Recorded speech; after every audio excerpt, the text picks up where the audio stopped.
Folk and Tim Little in Shelby, North Carolina, and our office is here. And we are today we're talking about ambition. Ambition, right? And why are we talking about ambition? What's brought that up for us? because what we've observed and what we see often and hear. I mean, I know people that they're employers and deal with younger generation, and there seems to be a lack of ambition. And so we just want to talk a little bit about what is ambition, maybe why is there that lack of ambition, and then if you find yourself in that situation, what can you do about it? Yeah, and I'm in agreement. I talk to many young men and women, actually, that don't seem to have any target beyond,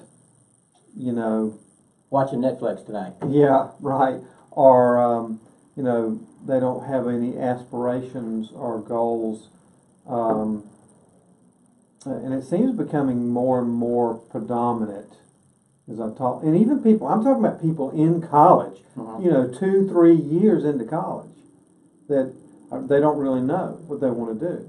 And they kind of migrate from major to major. They may cobble a major together, and then they get out and they kind of just look for something that they can get a job doing just to make a living, to earn money and have a job. Right. So what do you think? What do you think's bringing that about? I mean, is it worse today than it was 50 years ago? Well, I think so. I think definitely that maybe it's the culture we live in. Maybe it's the fact that there may be some hopelessness and despair that's entering in the world. Something else that I've noticed, that more and more young people are suffering with depression. And that's true. I think suicide's up. Yep. Fatherlessness. Yeah, and I think that's all kind of tied together. together. I mean, my father was a big part of, forming my work ethic in my life. Encouraging me to strive for things, to accomplish things, to kind of help even point the direction in my life with people. I know that fatherlessness, without that guiding voice in a lot of people's lives, that I guess a lot of kids, a lot of young men are just left to figure out on their own. Absolutely, yeah. So let me give a definition of ambition and just read it here. And it says it's a strong desire to do or to achieve something, typically requiring determination and hard work. So in essence, if you say men are lacking ambition, it's they're lacking determination and hard work. Now, where do you learn determination and hard work, or how do you get that? Well, I mean, it comes in learning that early in life. You set goals, whether it's in sports, whether it's work, whether it's in school, and they have to come from a place of desire, Tim, that you want something, that you want to accomplish something. And I don't think you can have determination without a desire. And so, you've got to kind of be in touch with what you want, what you desire. I remember when I was young, I wanted this bike. It was a yellow bike, and it had these crazy wheels on it. And it was about $54. This was back in the late 60s, early 70s.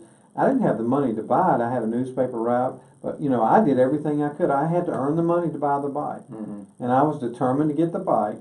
And I remember, back in those days, you could go around picking up bottles and turning in bottles, and cans. I don't know if you remember that. And I mowed yards. I collected bottles and cans. And I finally had the money to go buy that bike. I was determined to get that bike because I wanted that bike. Yeah. Had a goal and an objective.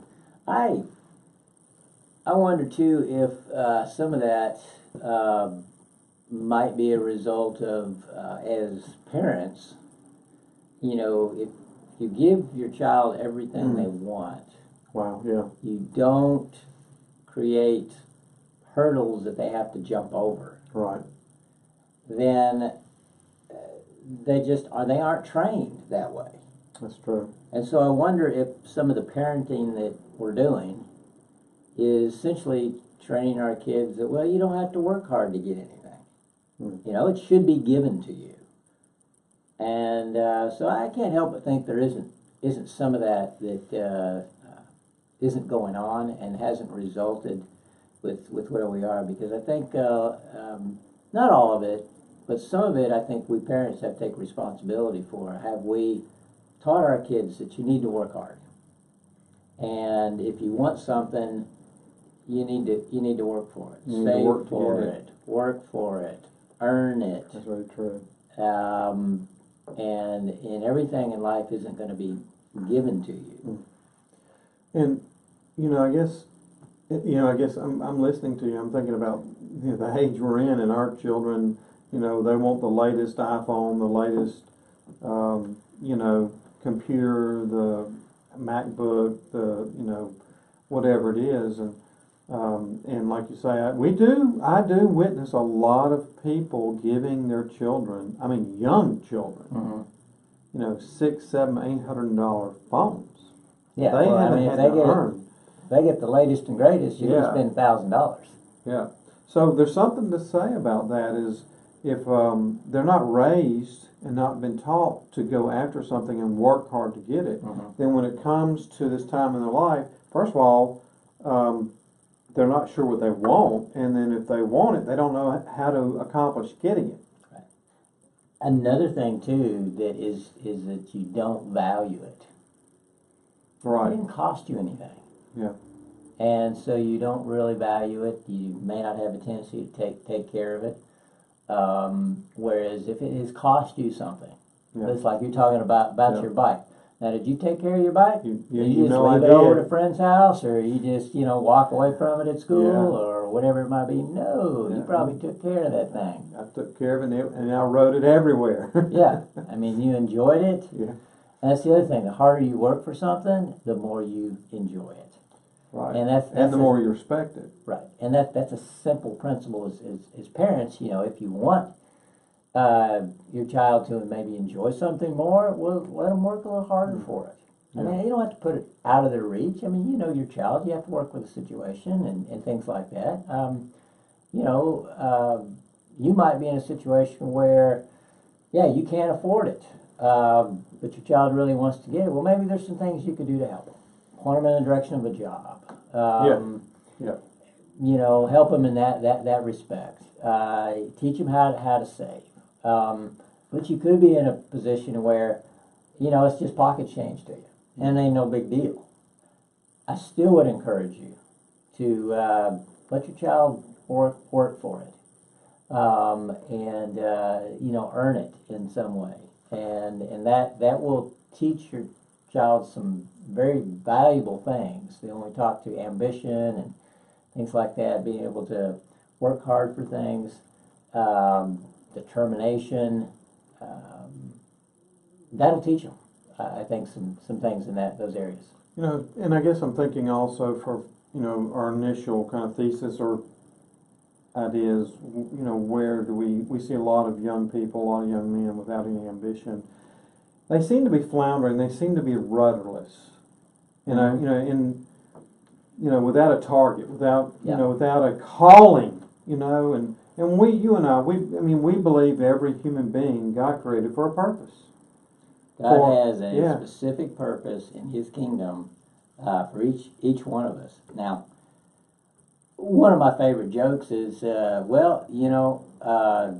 Mark, what are you going to do when you grow up?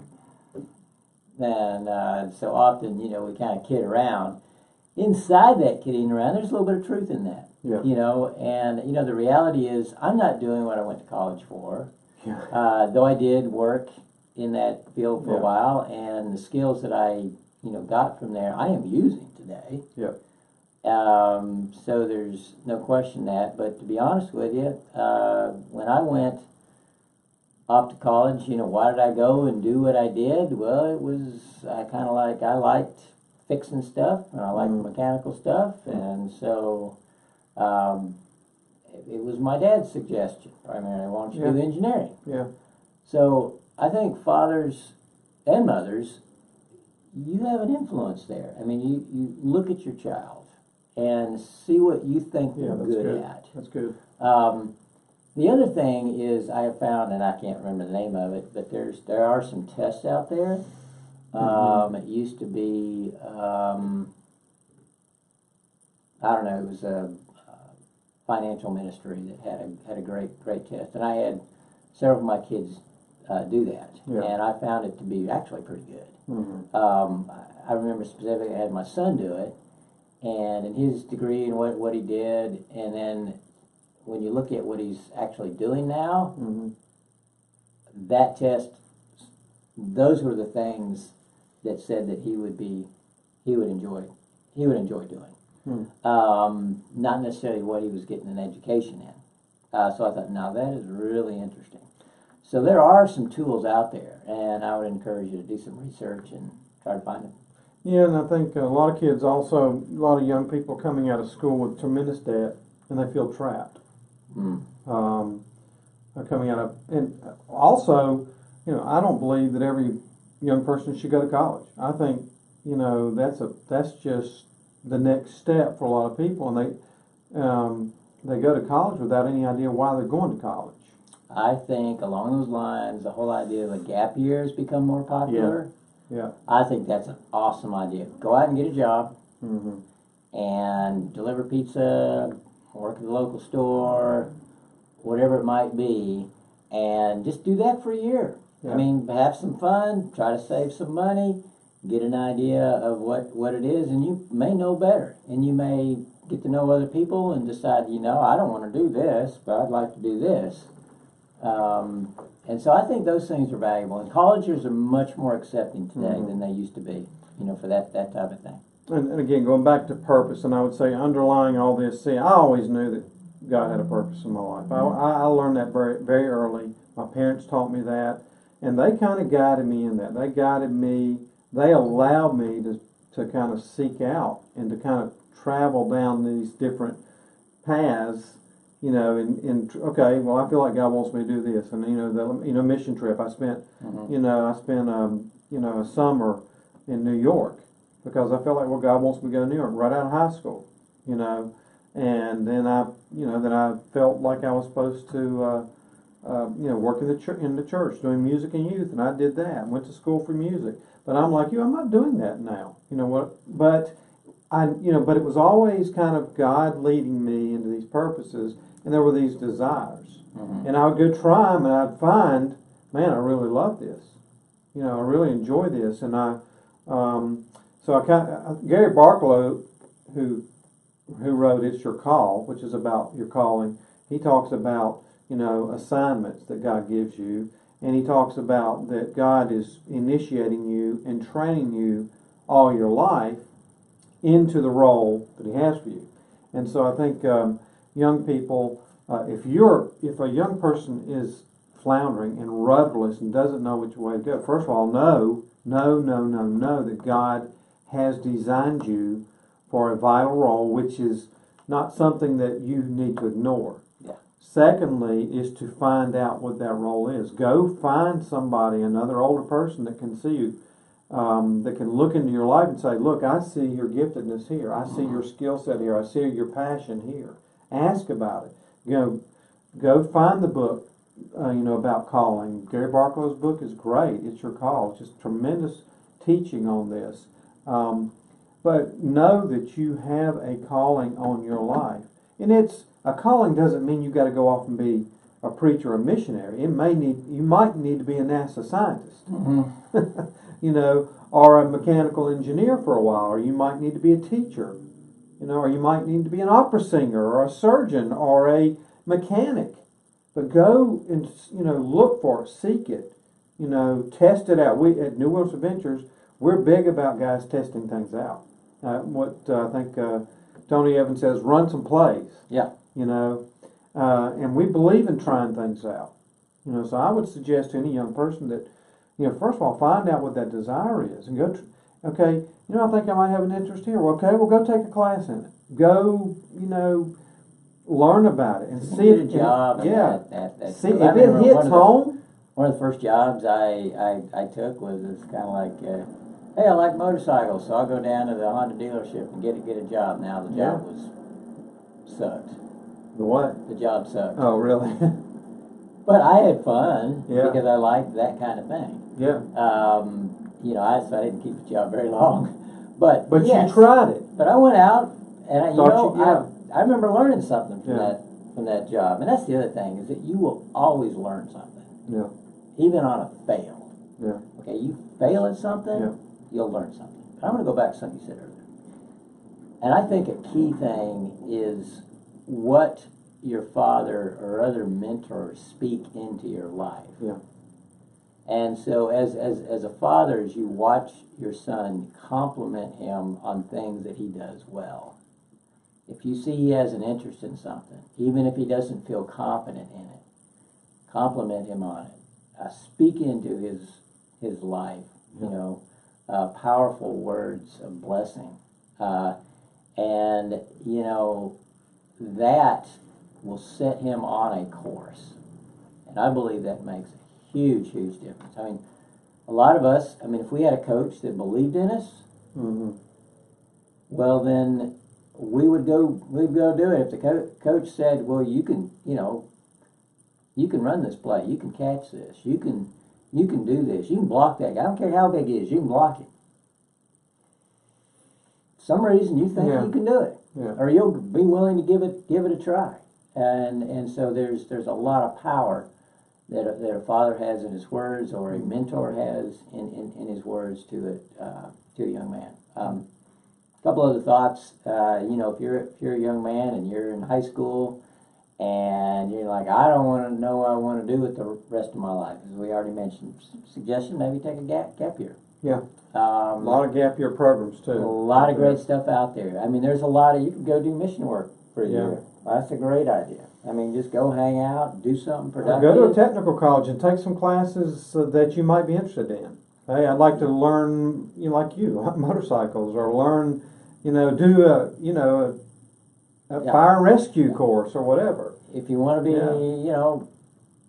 doctor, let's just say, well, see if your parents know anybody who is a doctor, and see if they'll sit down with you and kind of share what they do. I mean, you can just interview different people. Yes, it has to take initiative, but that initiative is what's gonna help you. Another thing I want to say is, there are two things that I've thought about with my kids going to college, and that was this. One is, I don't want either you nor I for you to leave there with a lot of debt. All right, I prefer it to be as close to zero as we possibly can.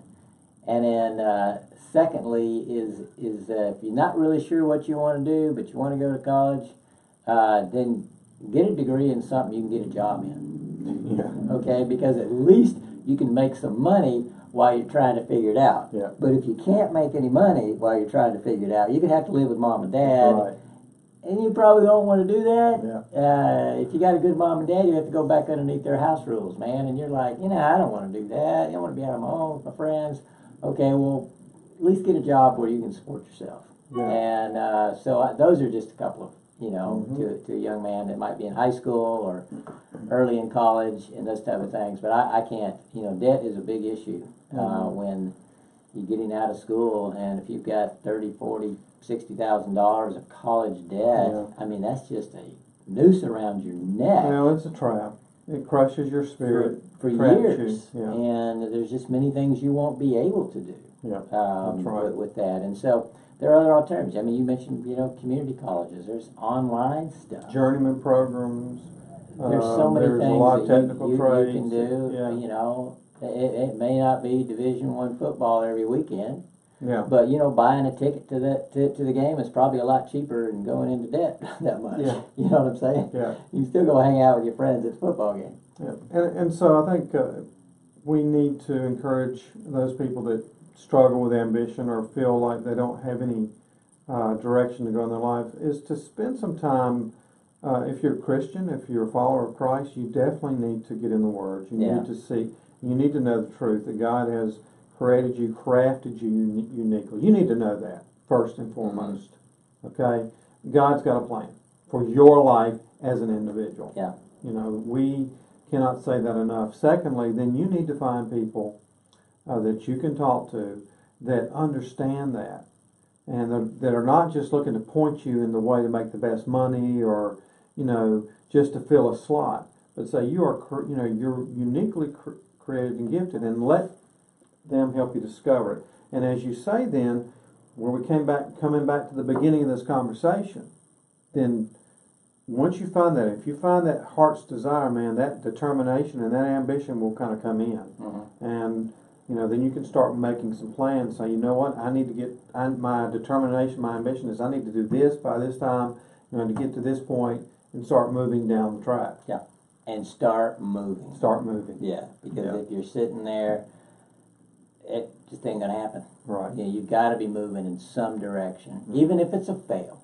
That's what I want to say. So even if you fail at it, but you learn so much. When I got out of college, I took a job as in engineering, and I really knew I really wasn't just into just cranking numbers. So I got a job. I was in the kind of the field area, so I would get a chance to get out, but I was still cranking numbers, if I could say it that way, designing things like that. And I really wanted, I said, nah, this isn't a good fit. But I like the idea of marketing or customer service, and so I was able to, after a few years, to be able to move up into the customer service area, and I love that. Because you had to have the engineering understanding and background. You had to be able to talk and interact with those guys that are doing all that stuff. But yet you had to have, the ability to go deal with the customer. And be the interface person in the middle of that.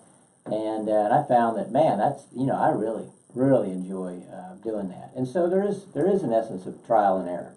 And so, look at the things you've enjoyed doing, the things you haven't enjoyed doing, what you feel like you're good at, what you feel like you're not good at, how'd you do in school, what was good in school, what was not good in school, what do your parents say, what do your mentors say, and you just kind of blend all those as you walk with God and ask questions, and then just start moving in a direction. And if you don't know what to do, again, I would just say, well, minimize debt and go get a job in something that you can, you get enough money to be able to make a living.